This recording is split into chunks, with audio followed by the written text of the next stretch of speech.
Dito kami ngayon sa Masukal, oh. Nangingi ng langka. Ang dami langka dito, oh. Si tatay, oh. Dito pala guys, ang taniman ng mga lansones at saka rambutan, dalandan, ang dami. Doon sa nadaanan namin, maraming farm. Tapos mga saba, mga saging. Ang laki niyan, ah. Ang dami. Laki na ito. Sarap nitong Sarap kataan. niyan. Lagyan ng hipon. Oo. Sarap. Ayan, sa aton man.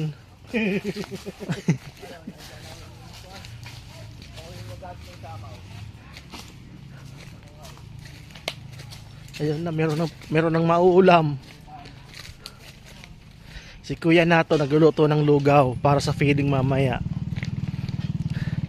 Only here in San Antonio, Quezon.